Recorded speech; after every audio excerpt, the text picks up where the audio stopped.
buenas noches, les damos la bienvenida a un nuevo programa de Ciudad de Grandes Corazones. El programa que te muestra todo lo que ocurre en el país, la ciudad, las comunas, los barrios porteños y que seguramente ninguno de los grandes medios de comunicación te va a contar.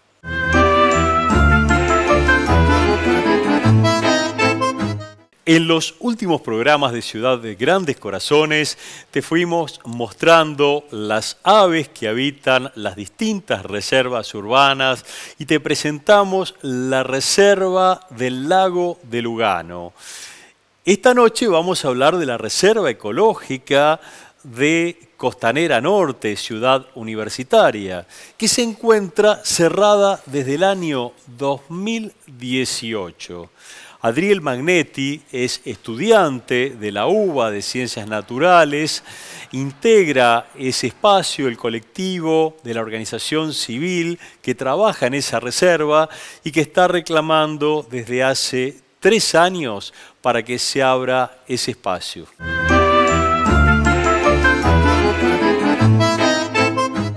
Buenas noches, Adriel. ¿Qué tal? Buenas noches, Carlos. ¿Cómo estás? Muy bien, Adriel. Estamos hablando nuevamente de Costanera Norte. En este caso, la reserva ecológica que está ubicada en los terrenos aledaños a la ciudad universitaria.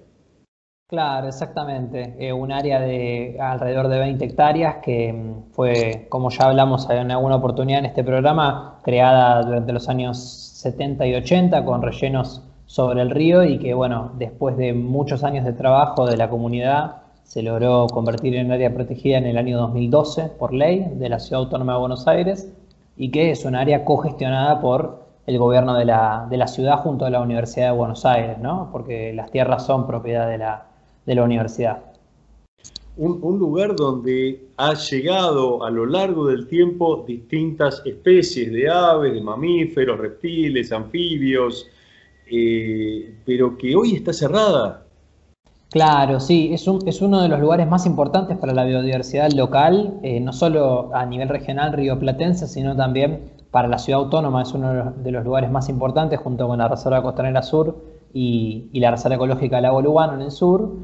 Y desde el año 2018, en ocasión de lo que fue la organización del G20, la reserva está cerrada al público, pero lamentablemente desde que comenzó la pandemia, en marzo del 2020, el acceso directamente para usos académicos y para usos científicos está totalmente restringido porque, lógicamente, las clases, la actividad académica de la universidad se está dictando en forma de distancia, entonces no hay presencialidad, no hay circulación en Ciudad Universitaria y el colectivo de estudiantes, docentes, no docentes, graduados, investigadores, no está pudiendo hacer uso del área, por lo tanto está cerrada al público y es una demanda muy importante que pueda abrirse prontamente, ¿no es cierto?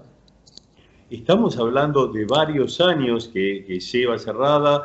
Me da que pensar que es posible también que el no haber movimiento humano se puede haber potenciado la vida en el lugar, es como que las especies circulan con más tranquilidad.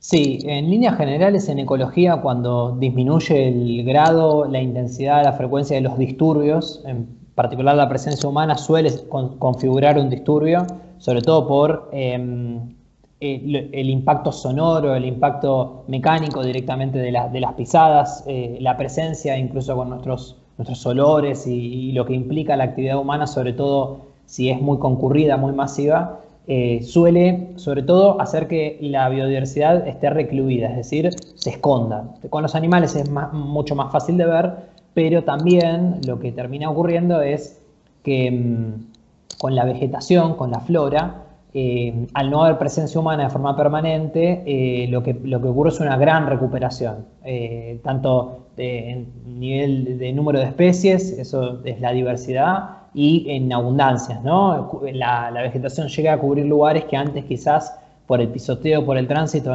eso no pasaba, y es algo muy bueno. Sin embargo, lejos estamos de situaciones como el Canal de Venecia con delfines, ni nada de eso, sino que hablamos de estabilidad de los procesos y de las dinámicas ecológicas que bueno, permiten que el lugar, después de 30 años de disturbio permanente y disturbios graves, desmontes, incendios, todo tipo de vandalismo, actividades no compatibles con la conservación de la biodiversidad, después de 30 años de eso, estamos en tranquilidad, por fin, como debiese ser en un área protegida, pero el problema es que estamos sin la gente, y un área protegida sin la gente no tiene ningún sentido. ¿Para cuándo estiman que se podría abrir nuevamente el lugar? ¿Ustedes iniciaron algún tipo de gestión para que esto sea en un corto plazo? Claro, en este momento el colectivo de la sociedad civil se ha organizado en torno a 4 demandas o 4 reivindicaciones. La primera es que se apruebe el plan de gestión que está finalizado, que es un documento de planificación estratégica que elaboró el gobierno junto con la universidad, que tiene una vigencia desde el año 2021 al 2031, y la aprobación de este plan y posterior implementación del mismo implicaría poner en funcionamiento una serie de acciones, de programas, de actividades que llevarían a la apertura del público. Es posible pensar en un corto plazo, es decir, por ejemplo, en el lapso de lo que queda de este año, es factible hacer una apertura gradual, por etapas, con algunas de las condiciones básicas que uno necesita para circular por un área protegida con condiciones de confort. ¿Esto qué quiere decir? Lugares de descanso, baños, sombra, atención al visitante, medidas de seguridad mínimas, vigilancia, control, etcétera. Y bueno, posteriormente, por supuesto, implementación total de la reserva, que la apertura del público es un vehículo para eso, porque le da visibilidad al lugar después de estar más de 3 años cerrado. ¿Cuál es la autoridad que tiene que hacer esa habilitación para que se pueda abrir la reserva? Bueno, el esquema de gobernanza de la reserva es mixto, es una cogestión y comanejo entre la Universidad de Buenos Aires, la UBA, el rectorado de la universidad, que es decir, el órgano de gobierno junto con el Consejo Superior, y el gobierno de la Ciudad Autónoma de Buenos Aires, en particular la Secretaría de Ambiente, una dirección general que se llama Dirección General de Áreas de Conservación, que maneja las 3/4 áreas protegidas que hay en la ciudad. Es en conjunto, es una decisión que va en paralelo, no puede ser una y la otra no, se acuerda en un consejo de gestión, pero el problema es que esto viene funcionando a un ritmo muy lento. O sea, necesitamos que se active la institucionalidad de la reserva, desde hace rato que necesitamos esto, y bueno, lo que uno esperaría es que las dificultades de articulación política o institucional o de recursos que existen para ver quién se hace cargo de qué parte de la gestión del área no sean una limitante para que las personas puedan acceder y disfrutar a la reserva, porque son dos cosas que van por vías separadas. Una tiene que ver con la otra, pero la reserva no puede estar cerrada mientras la política se pone de acuerdo. Esto no puede ser así, porque la reserva se crea para una finalidad puntual, y si no estamos cumpliendo con ese objetivo, no es que solamente tenemos un problema burocrático, tenemos un incumplimiento del objetivo del lugar, ¿no? La ley que la creó, todo lo que hay que instrumentar para que funcione. Sí, convengamos que 3 años es un lapso demasiado extenso para que esté cerrada, ¿no? Considerando que me decís que en qué época de 2018 ¿qué fue? ¿Para fines de 2018 más o menos que se cerró? Claro, ese año ocurrieron 2 eventos muy importantes. Se firmó el 8 de mayo del año 2018, se firmó el convenio que reglamentó la ley, el convenio entre estas 2 instituciones, y para diciembre, que fue una coincidencia, digamos, ocurrió el G20, y en el G20, por estar la Reserva de Ciudad Universitaria sobre la ribera del estuario del Plata, generó que fuera dentro del perímetro de máxima exclusión, no se podía entrar, hubo que cerrar el área protegida directamente. En esa oportunidad también se desalojaron personas que estaban viviendo adentro del área protegida, y desde ese momento es que permaneció cerrada al público, porque antes estaba libremente abierta. Libremente abierta con consecuencias. Es decir, no es que estaba bien que esté libremente abierta porque no había ninguna presencia institucional o del Estado mismo, y se generaban situaciones inoportunas, no solo en materia de seguridad para las personas, sino daños a la biodiversidad concretamente. Por eso es tan importante que en el momento en el que se abra, se haga con todos los parámetros y las medidas que corresponden para poder disfrutar de este lugar. El uso público tiene que ser apropiado, no cualquier uso público, no es un parque esto.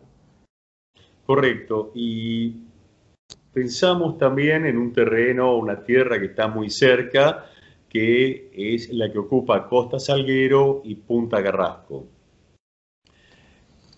Me Sí, gustaría que nos cuentes cómo se podría llegar a potenciar, si esto es correcto, la biodiversidad si tuviéramos un parque en esa zona, un espacio verde arbolado.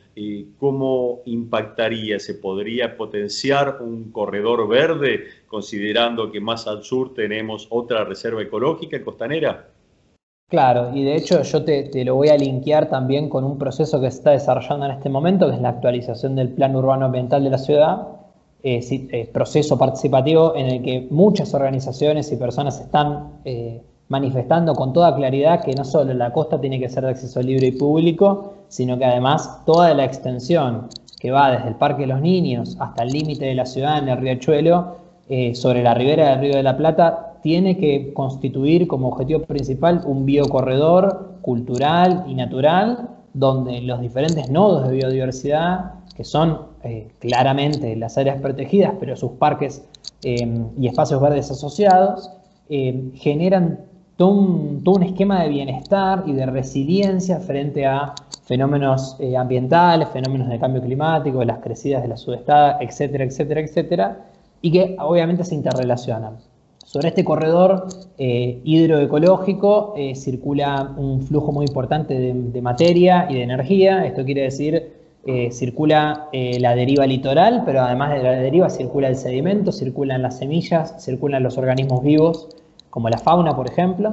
Y gracias a esta circulación es que es posible habitar de la ciudad de Buenos Aires. Entonces, teniendo en consideración estos dos nodos, estos dos puntos calientes de biodiversidad, que son las reservas, las otras piezas del sector Río de la Plata tienen que demostrar buenas prácticas de manejo, altísimos porcentajes de tierra pública y sobre todo, decimos, biológicamente activa, ¿no? Conectada con el sustrato, con el subsuelo, no cemento y 20 centímetros de tierra, como muchas veces se hace en las parquizaciones. Hay muchos casos, pero todo el proyecto Distrito Joven es un desastre en ese sentido, toda la obra del aeroparque es un desastre en ese sentido, cualquiera de los rellenos recientes, como es el caso del Tiro Federal, o como es el caso mismo del aeroparque, la ampliación de Puerto Madero, del puerto de Buenos Aires en realidad, no de Puerto Madero. Cualquier intervención sobre la costa que incluya robarle tierra al estuario va en detrimento, y esto está totalmente investigado, probado por la ciencia, no es algo que digo yo. Y por esa razón, lo que está pasando en Punta Carrasco y Costa Salguero tiene que ser una señal de alarma para que entendamos que si continuamos con este modelo de desarrollo que solamente busca acumular riqueza en lugar de redistribuirla y solamente busca el acceso privilegiado al hábitat en lugar de el acceso justo, el acceso digno y particular, más allá del hábitat, el derecho que tenemos a un ambiente sano, a tener los espacios verdes y públicos que recomienda la Organización Mundial de la Salud, por una cuestión de salud, por una cuestión de bienestar, de buen vivir, y que va directamente relacionada con la salud del ambiente, con la salud de la biodiversidad. Esto está absolutamente estudiado, a nivel mundial existen sobradas evidencias de que el camino que está desarrollando el gobierno de la ciudad autónoma no va en línea con el bienestar de las mayorías, sino con un paradigma de limitar el acceso a la ciudad, ¿no? Así que está clarísimo que lo que ocurre en Costa Salguero es un ejemplo de por dónde no hay que ir. Adriel, bueno, yo te agradezco la información que nos estás brindando. Esperamos que muy pronto se pueda abrir la reserva y no perder ese posible espacio verde que podría recuperar la ciudad en Costa Salguero y Punta Carrasco. Desde ya, ahora los pasos que tenemos que seguir son que la Universidad de Buenos Aires primero, la legislatura porteña después, aprueben el plan de gestión de la reserva, continuemos hacia la implementación del mismo, la apertura al público, y que pronto, pandemia mediante, podamos estar disfrutando de este área protegida como lo son las otras reservas que dato no menor, están abiertas. Las otras áreas protegidas de la ciudad sí están abiertas y la Reserva Nacional Universitaria es la única que no lo está. Eso es lo que estamos pidiendo y me parece que no solo es totalmente justo, sino que la pandemia nos da una gran excusa para discutir qué espacios tenemos disponibles y cómo este tipo de lugares que son nuestros, que son de la gente, tienen que necesariamente estar a disposición.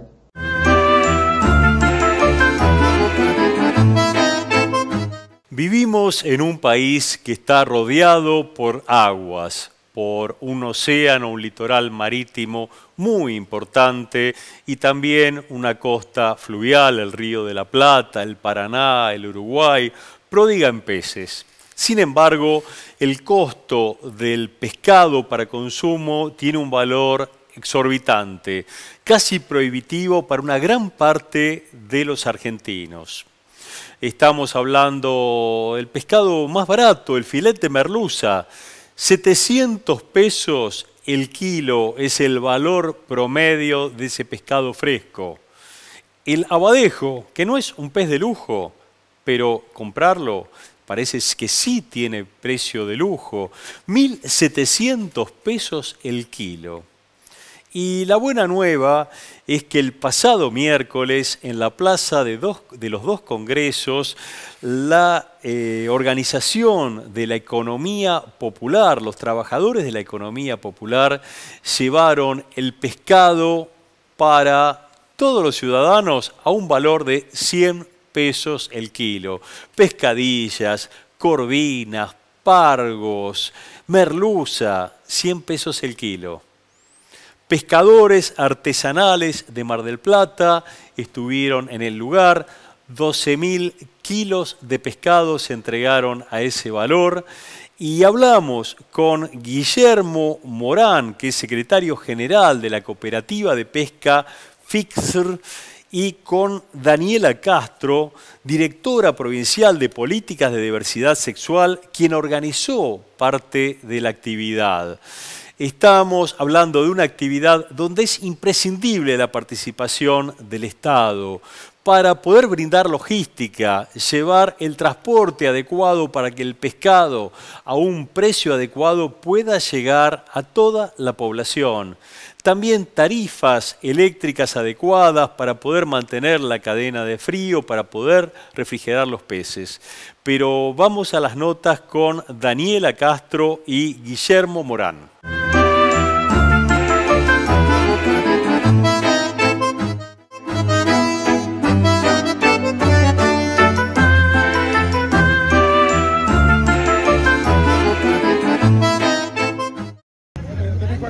De Trabajadores Rurales y representantes de la Cooperativa de Pesca Artesanal de Mar del Plata.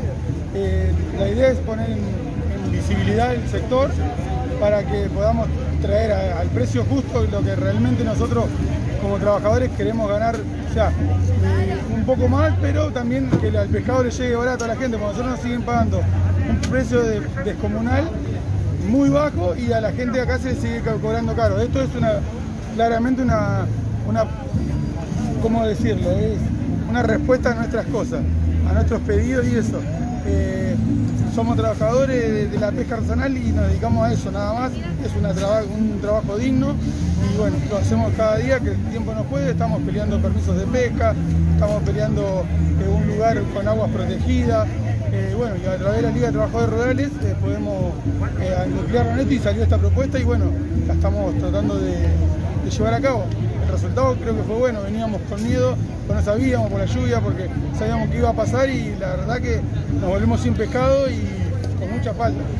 Y para nosotros que llegue a 100 pesos un pescado, por ahí no es sostenible en el tiempo quizás, pero con 100, 120 por ahí se puede llegar a pelear, porque es lo que nosotros ganamos, no pedimos más de un 70-30, el productor tiene que tener 70% de cosas y 30% de lo que la mano de obra, el flete, todo lo que nosotros tenemos.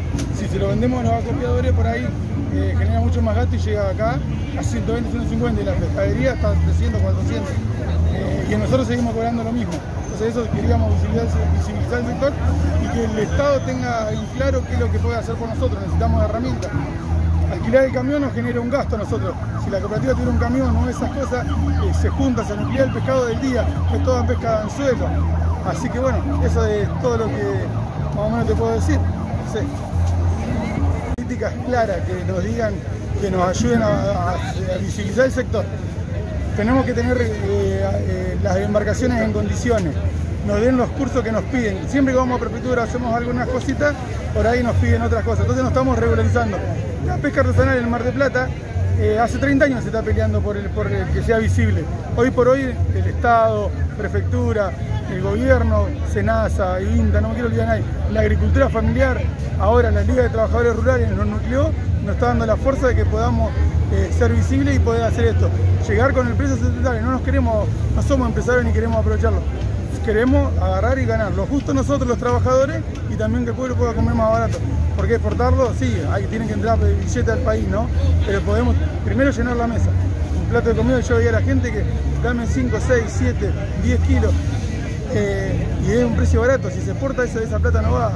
Entonces queremos ver que llegue siempre y que nos ayuden a hacer estas movidas siempre. Necesitamos infraestructura, camiones para poder hacerlo. Nosotros tenemos que cargar nuestro pescado y venirnos a Buenos Aires, nos llamaban de Rosario, de otros lugares, y a donde nos llamen estaremos. Por eso se formó la Liga de Trabajadores Rurales y bueno, estamos ahí en la rama. Bien, bueno, la verdad es que hoy es un día histórico porque sacamos el pescado del agua y lo trajimos al pueblo. Claramente tiene que ver con eso, para no solamente mostrar cuánta necesidad de consumo mucho más económico tiene nuestra población, sino que también la otra cara, la otra lectura de esto es poder regularizar esta actividad maravillosa, este trabajo maravilloso que es el de la pesca artesanal, ¿no?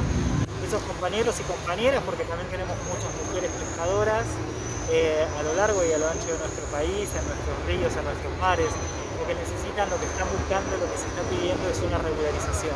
Tenemos la posibilidad, ya está hoy un proyecto de ley para regularizar esta actividad, para que se pueda crecer, para romper un poco esta cadena de intermediarios, intermediarias. Hoy estamos teniendo pescado en la Plaza de Congreso a 100 pesos, de forma prácticamente voluntaria también. La verdad que esto ha tenido un impacto altamente positivo en las dos líneas. Para la gente que necesita consumir pescado, pescado fresco, pescado que no esté congelado, que esté arriba de esa mesa la posibilidad de una alimentación mucho más integral. Y por otro lado, estamos garantizando una voz alta, que se escuche la voz de los trabajadores y las trabajadoras del pescado artesanal, que es tan necesaria. Nosotros y nosotras pensamos que este es el inicio de posibles trabajos en conjunto, inclusive con el gobierno. Nosotros no estamos acá en contra del gobierno, estamos bancando a los trabajadores y a las trabajadoras, entendiendo que debemos ser escuchados y escuchadas como tales, y que a partir de ahí podemos articular con ferias, con lo que sea necesario, pero garantizar ese pescado arriba de esas mesas a bajo costo y una alimentación integral como corresponde.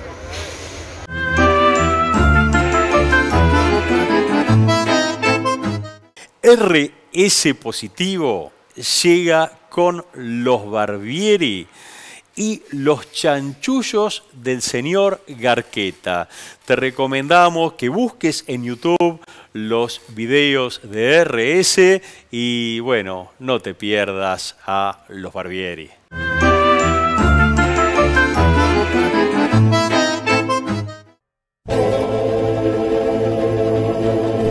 Señor Rodríguez Garqueta, con su actitud preocupada, su barba poco afeitada y su gesto exagerado, solo le importa el mercado, el resto es una fachada. Sí. Recuerdo las topadoras, sí, en los talleres del Borda. Sí. La memoria nos aborda, sí, recordando a Favadoro. Sí.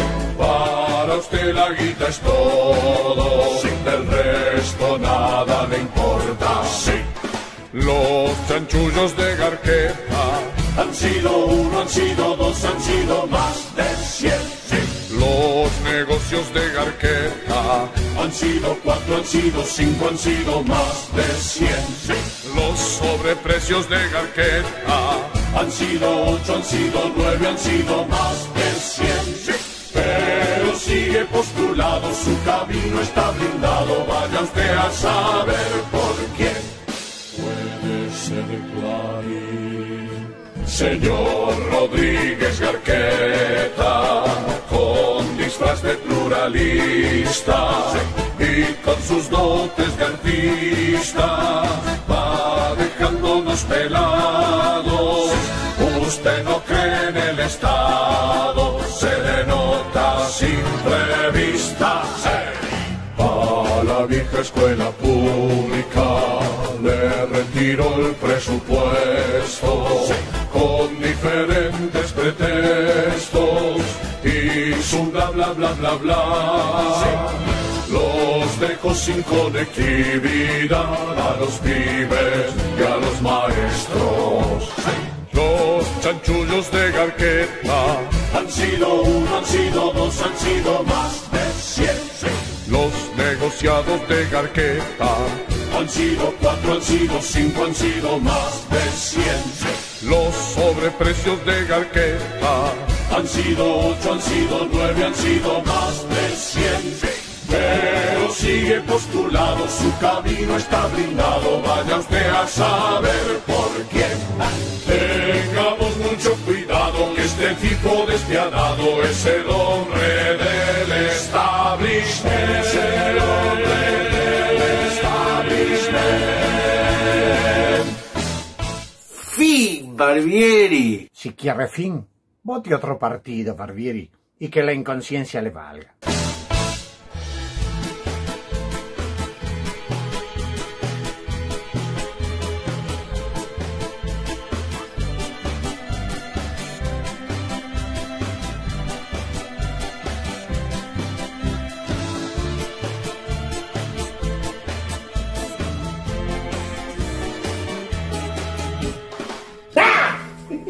¿Cómo cambió la reta?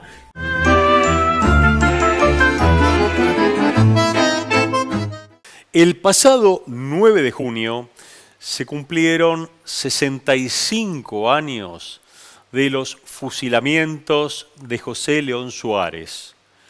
Fusilamientos que se realizaron contra trabajadores, contra personas inocentes que querían marchar a Plaza de Mayo para pedir que volviera el general Juan Domingo Perón, gente que estaba escuchando una pelea, la pelea que realizaba un recordado boxeador, Eduardo Lauce.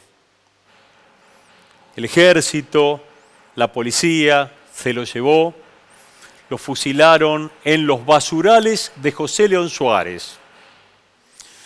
Un periodista, Rodolfo Walsh, un destacado periodista argentino, investigó cómo fue esa masacre de José León Suárez y la dejó plasmada esa historia en un libro que se llamó Operación Masacre, que llevó a la pantalla grande un director, un gran director, el Tigre Cedrón. Una película que se filmó entre los años 70 y 72, en plena dictadura de Alejandro Agustín Lanusse. La dificultad que significó filmar en esos basurales con todo en contra y todo lo que vino a continuación. Vamos a recordar esa historia, esa filmación, al Tigre Cedrón, a Troxler, uno de los sobrevivientes de esa masacre que después fue asesinado por la dictadura militar. Vamos a charlar con Víctor Laplace, que participó en esa película como un trabajador, un muchacho que tenía un periódico partidario de 21 años y que terminó muerto en esos acontecimientos, en esos fusilamientos en José León Suárez.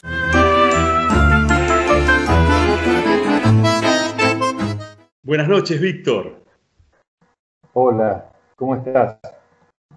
Muy bien.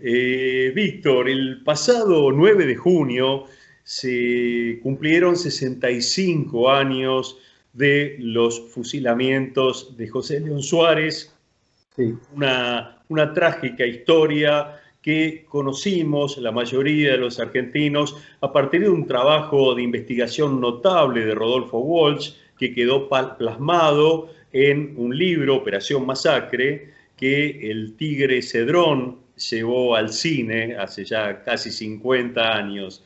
Vos participaste en esa película que se filmó en plena dictadura militar de Lanuse. ¿Qué nos podés contar de esta historia?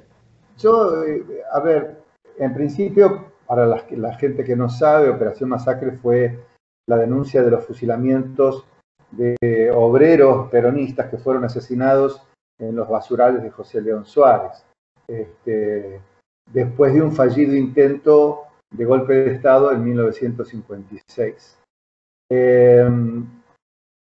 En septiembre del 55 habían, a través de un golpe de Estado, sacado a Perón del poder.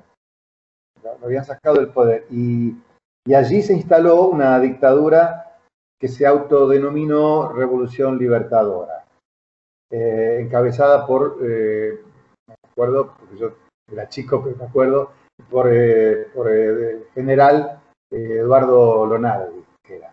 Y que a su vez fue destronado, fue sacado del poder y reemplazado por otro general que era Pedro Eugenio Aramburu y el almirante Rojas. ¿De acuerdo? Los objetivos eran, me parece, ¿no? Claramente, eran hacer un escarmiento al pueblo que se atrevió de algún modo a desafiarlos. El descontento de la gente era muy grande y llega un intento de golpe de Estado militar que son simpatizantes de Perón. Entonces, este intento de reponer al general Perón, que es un intento muy importante, fracasa. Fracasa por diferentes razones. Hubo traiciones, hubo deserciones, no estaba... lo que se dice es que no estaba el poder de armas lo suficientemente potente como para intentar esto. Y ahí el gobierno, ¿qué hace? Ante la debilidad de los rebeldes que se habían proclamado, supera y logra derrotar ese intento y descarga su ferocidad, yo diría, contra los rebeldes encabezados por el general Valle. Y ahí son detenidos y son fusilados en el basural de José León Suárez. Esto es un poco lo que yo tengo presente y claro en mi memoria de todo lo que pasó. Entonces, a partir de allí, y en un tiempo prudencial, que no me acuerdo exactamente cuánto era, se inicia el rodaje de Operación Masacre, con la dirección del Tigre Jorge Cedrón, que era un tipo muy extraordinario, de verdad, muy, muy fuera de serie. Y ahí nos vamos sumando un grupo de actrices y de actores y muchos, como yo, que recién empezábamos. Yo había hecho, no sé, una intervención en Canal 13 y alguna otra cosa más, pero yo tenía ya, había sido obrero metalúrgico yo, a los 14 años, en la metalúrgica Tandil, y yo trabajaba con obreros y obreras que eran muy, muy peronistas. Y esa relación con esos obreros, era una fábrica de 5.000 obreros y obreras. Era una cosa muy extraordinaria en Tandil, en mi pueblo. Y bueno, ahí yo empiezo a darme cuenta de las reivindicaciones que daba el peronismo. Pero bueno, digamos, era muy joven y ya tenía una idea fuerte de lo que era el peronismo. En esa película se suman, me acuerdo, como olvidarlo, el inolvidable Carlos Carela, José María Gutiérrez, Ana María Picchio, Norma Leandro, Walter Vidarte, un gran actor, todos amigos, Zulema Katz, Fernando Labat, y Julio Troxler, que no era actor, era militante y fue uno de los sobrevivientes del hecho real. En esa época había yo diría un ascenso de la conciencia de lucha política de gran parte del pueblo argentino. Contra la dictadura de la NUCE y también, bueno, junto con películas que se empezaron que se fueron haciendo en ese momento, después de Operación Masacre vinieron otras películas y se formó lo que se llamaba el cine de resistencia. Operación Masacre se filmó en la más absoluta clandestinidad. Y los que participábamos sabíamos que era algo de mucho riesgo. Teníamos conciencia de que era una cosa de mucho riesgo. Aunque para ser sincero, los años que vinieron después, a partir de 1974, fueron mucho peor, ¿no? Recordamos los 30.000 desaparecidos. ¿Qué sé yo? Anécdotas hay miles, de cómo filmábamos a la noche, de cómo habíamos logrado que los uniformes de las policías nos lo dieran, porque Carlos Carela en un momento había dicho que estábamos haciendo ¿cómo fue que dijo? No me acuerdo. No una promoción, que estábamos haciendo como una publicidad, ¿no? Cuando llegó la policía, dijo, no, estamos haciendo una publicidad. Mentira, estábamos haciendo la película, pero bueno, pero eso fue como parte de ¿cómo decirlo? Del guiño que habíamos logrado hacer, ¿no?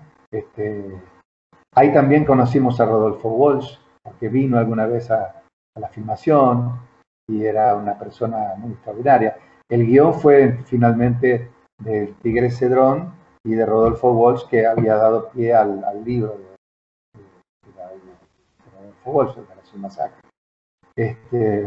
Así que tengo unos recuerdos inolvidables. Yo hacía Carlitos Lizazo, y hay un plano, me acuerdo de ese plano en la película porque alguna vez alguien me lo pasó o me lo mostró, que hay un primer plano del personaje que yo hacía de Carlos Lizazo, que decía, así nos matan, y pum, y lo matan, un balazo, ¿no? Pero era un plano muy, muy corto, me acuerdo, y bueno, todo eso en el medio de la pelea famosa de Eduardo Lauce con Prada, creo que era, no sé qué. Estaban todos escuchando la radio y viendo eso, y fue esa masacre horrible que terminó en los basurales de José León Suárez, ¿no? Hubo mucha gente que perdió la vida por eso, ¿no? ¿Ustedes filmaron propiamente en esos basurales? Sí, y había noches que no podíamos filmar porque pasaba, se sentía el sonido de la policía que venía y teníamos que sacarnos toda la ropa, desnudarnos, sacarnos toda la ropa y meterla, ya sabíamos que teníamos que meterla en un pozo y nada, hacer como que no pasaba nada. Y se iban y seguía la ambulancia o no sé qué era el sonido que... Pero bueno, digamos, eso es un poco lo que yo tengo como recuerdo y tengo para mí que fue la primera de las películas que dieron serie a una cantidad de películas a posteriori, como, qué sé yo, La Patagonia Rebelde, No habrá más penas ni olvido, de mi querido Osvaldo Soriano. Yo trabajé en esa película. Digamos, yo hice después varias cosas. Después hicimos con Norman Brisky, formamos el Grupo Octubre, que era un grupo que trabajaba en las villas y era un trabajo muy extraordinario el que hacíamos porque íbamos durante la semana, íbamos 2 o 3 días, el fin de semana estábamos allí y por supuesto la gente feliz de recibirnos porque ya éramos actores con cierto nombre, con cierto prestigio, digamos, en la opinión pública, y ni que hablar, que íbamos a la villa y éramos muy bien recibidos. Y hacíamos obras sobre la problemática del barrio, ¿no? Con la problemática del barrio desatamos varios nudos que había, qué sé yo. Por decirte algo, recuerdo un colectivo que tenía que pasar por el barrio, que los amortiguadores no estaban bien y que en realidad era que un intendente estaba enganchado con el colectivero. Bueno, y deschavábamos todas esas cosas. Y también no nos fue bien, porque hicimos muchas cosas en esa época. Por esto que te decía antes, ¿no? Había una conciencia, no digo revolucionaria, pues la frase muy fuerte, pero una conciencia potente de que había que ayudar a la clase trabajadora, ¿no? Y aquí estamos haciendo lo mismo que hicimos siempre. Ya lo creo y muy bien que lo haces. Víctor, yo te agradezco muchísimo esta charla, esta información que nos das, este recuerdo tan importante. El mes de junio para el pueblo argentino, particularmente para el pueblo peronista, es un mes de conmemoración porque también se cumple el 16 de junio 66 años de ese verdadero, podríamos definirlo casi atentado terrorista contra el pueblo argentino, que fueron los bombardeos de Plaza de Mayo. Bueno, ese es otro momento. Bueno, yo hice una película sobre el exilio de Perón que se llama Puerta de Hierro, el exilio de Perón, que justamente tiene que ver con cómo se va Perón por la locura de que no quería una guerra entre hermanos, ¿no? Y hice una película que me gustó mucho hacer, que me llevó mucho tiempo hacerla, porque yo quería ver cómo terminaba esa película y no le encontraba el final y encontré la posibilidad de que Perón cantara el tango Volver. Y logramos hacerlo muy bien con la orquesta de un gran músico que nos acompañó y bueno, fue muy hermoso hacerlo, me gustó mucho. Me llevó mucho tiempo, me llevó como 6 años, 7 años hacerlo. Muchas versiones de guión, ¿viste? Hasta que uno encuentra el punto, porque yo necesitaba tener un personaje que no lo conociera, Perón. Porque Perón, que iba a hablar con la gente que lo conocía, entonces ya... Pero encontré una actriz española que inventamos que tenía una sastrería, entonces Perón iba a probarse el traje y entonces ella no sabía quién era.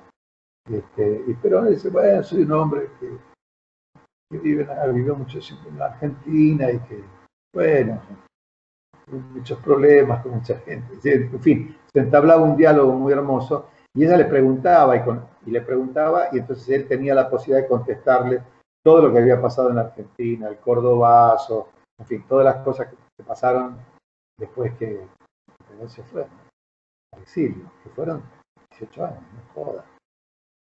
Y así estamos, sobrellevando la vida.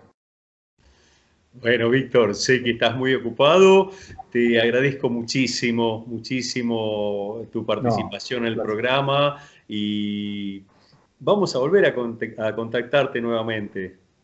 ¿Cómo no? Será un placer. Muchas gracias, buenas noches. Que estés bien.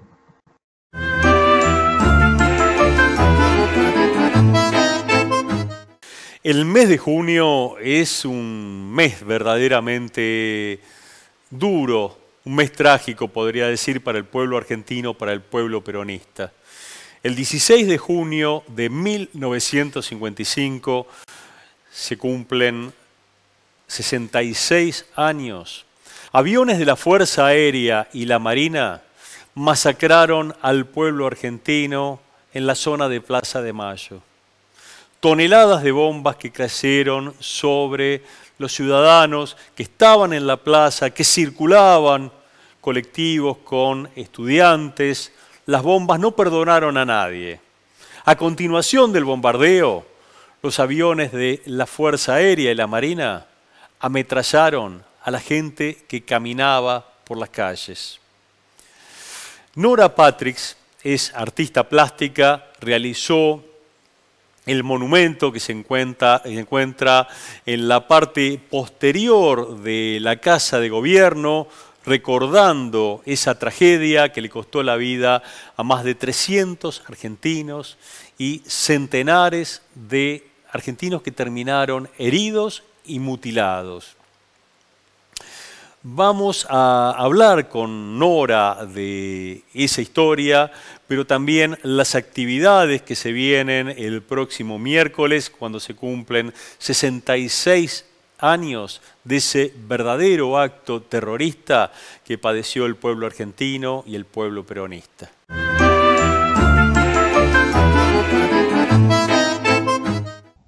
Buenas noches, Nora. Hola, ¿qué tal? ¿Cómo te va?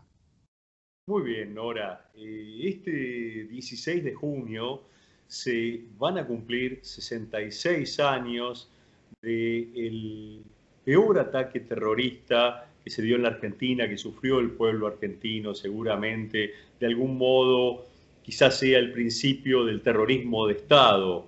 Y sabemos que ustedes están trabajando para recordar esa fecha, para que no perdamos la memoria. Sí, digamos que muchos hablan de que, bueno, que el terrorismo comenzó con montoneros. Bueno, antes digamos que estaban la FAP, la FARC, o sea, como que los terroristas argentinos comenzaron con todo lo que fue la violencia en el país, pero si te pones a pensar, el 16 de junio del 55 se cometieron uno de los actos más aberrantes contra el pueblo argentino, ¿no? Que fue bombardear la plaza. Vos imaginate que se tiró muchísima más metralla, muchísimo más material explosivo de lo que tiraron los alemanes contra un pueblo como Guernica, y fue como el escándalo mundial. Sin embargo, acá, con lo que sucedió, que siempre pienso que la mayoría de los argentinos no tienen idea de la aberración tremenda que se cometió, que además el ejército que se supone que te tiene que defender está atacando a su propio pueblo. Por lo menos lo de los alemanes fue en contra de otro país en una situación de guerra, y acá no lo fue, y sin embargo nadie se quejó, nadie dijo nada, no se escuchó a nivel mundial, ni siquiera dentro del país hubo mucha queja, digamos, ¿no? Que yo siempre digo que después, yo y muchos decimos, no solo yo, que se podría decir que después, así como que, bueno, tiramos bombas y sobre nuestro propio pueblo y no pasó nada, después se les ocurrió tirar cuerpos de personas vivas desde los aviones y tampoco pasaba nada, ¿viste? O sea, eso es lo que ellos pensaron. Entonces, por eso es que creo yo que es tan importante que un pueblo conozca su propia historia, y además que cuando pasan cosas se diga nunca más, y que ese nunca más sea un verdadero nunca más, ¿no?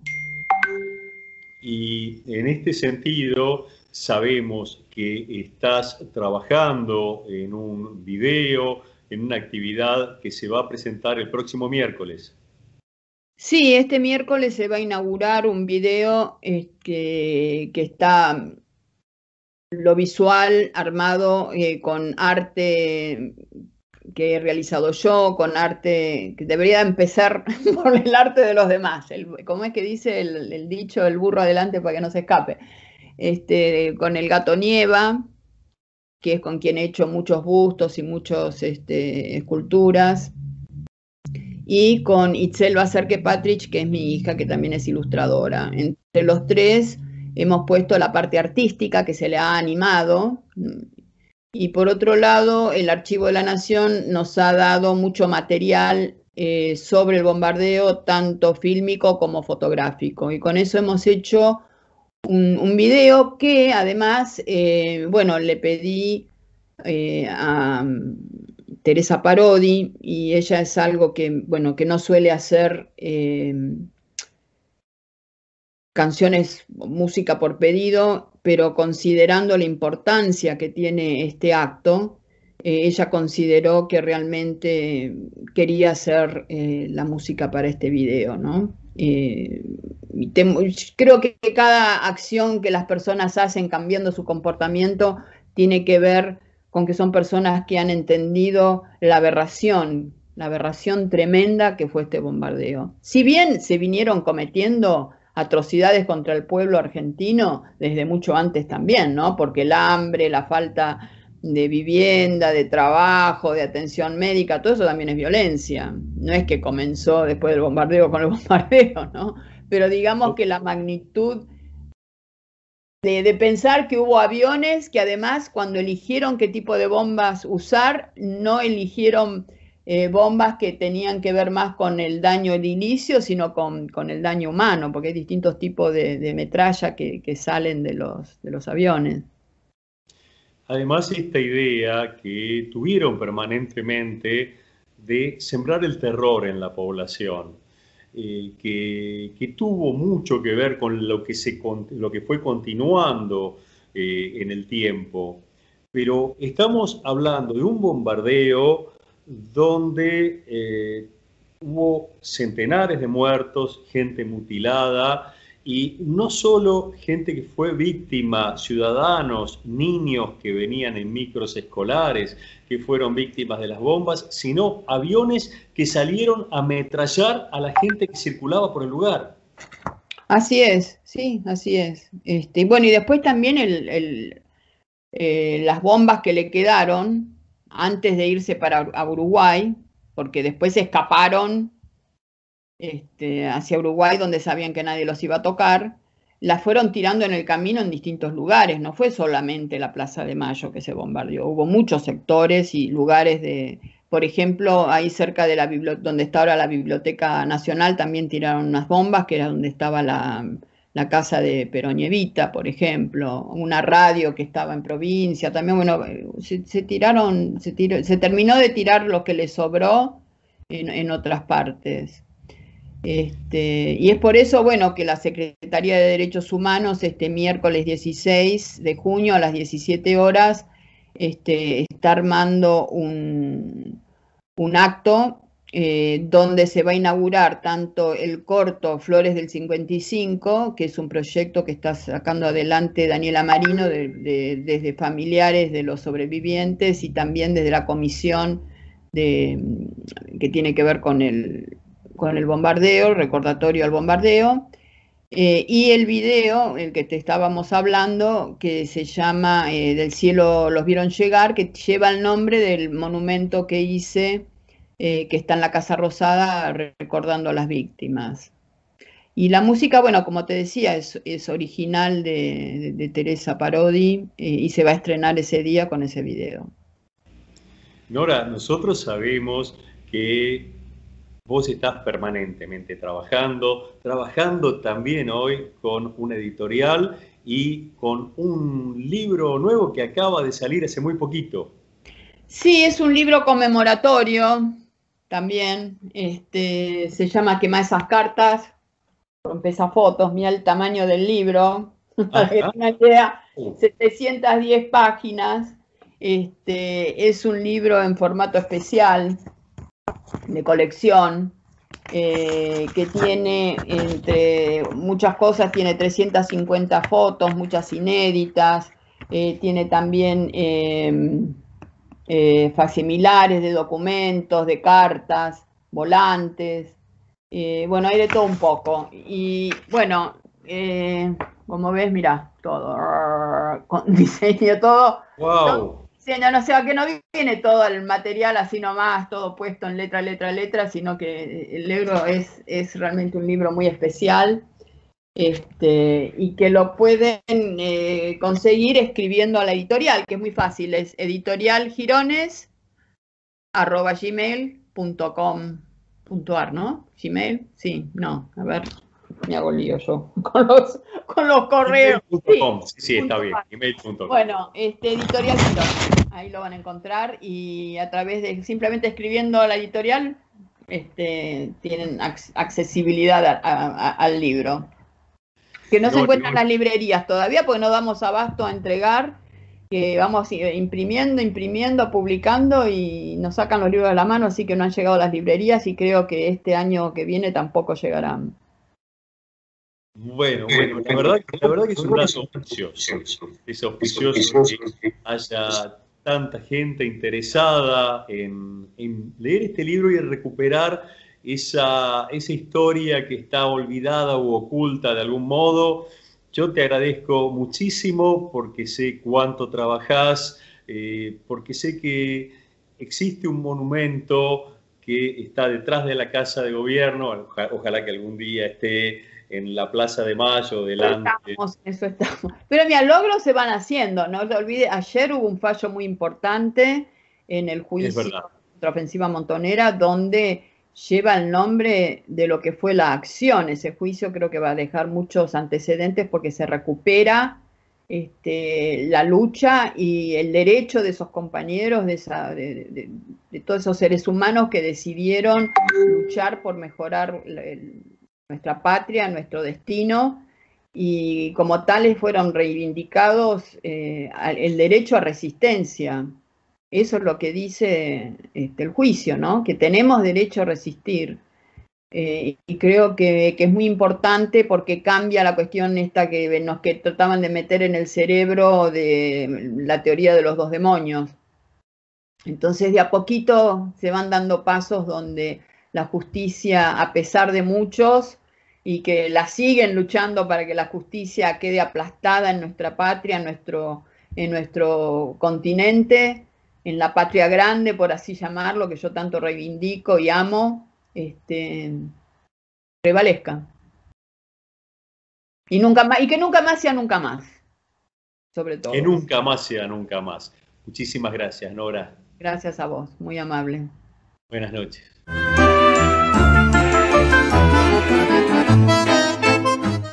Las clases presenciales se llevaron la vida en la ciudad de Buenos Aires de 26 docentes.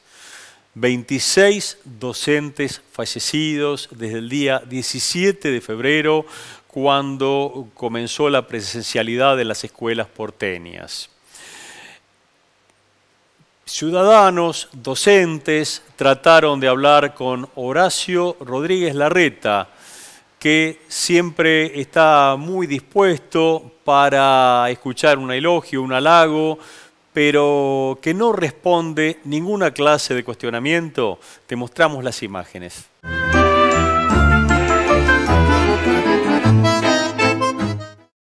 Porque el gobierno de la Ciudad de Buenos Aires no garantizó la virtualidad y los dispositivos para todos los niños y niñas. Por responsabilidad del gobierno de la ciudad se murió Ramón Juárez, Fanny Flores, Emilio Gutiérrez, Graciela Romano, Silvina Flores, Sergio Nieto, Mónica Suárez, Sergio Vicino, Marcela Mendoza, Marcelo Becker, Juan Carlos Ramírez, por responsabilidad del gobierno de la ciudad. ¿Vos también? Dale, sacate, vení, yo te saco. Dale. José Langone, Silvia Di Paola, acá. Nelly Espejo, presentes. Bueno. Daniel Mastrangelo, Anaí García, Juan Roldán, Ramón Núñez, María Josefina Milori, Oscar Colombo. Gracias. Juan Carlos Ramírez, por responsabilidad tuya y de la ministra Soledad Acuña. La responsable de la muerte de 25 compañeros, compañeras. 25 compañeras y compañeros presentes. Presentes. Ustedes se van en auto de lujo. Se van en auto de lujo, oficinas cómodas. Todos los días arriesgando la salud y la vida de los compañeros y compañeras. Para muchos cara de piedra totalmente. No es capaz de dar ninguna respuesta. No tienen vergüenza. Totalmente falta de respuesta.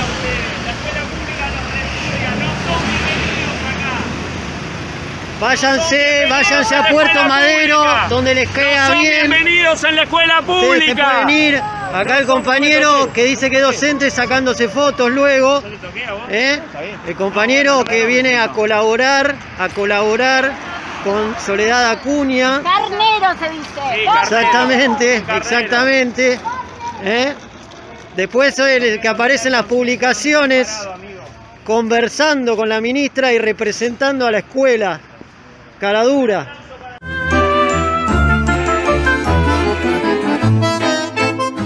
Esto fue todo por hoy. Nos vemos el próximo domingo a las 20 horas, como siempre, en Canal 22 Web.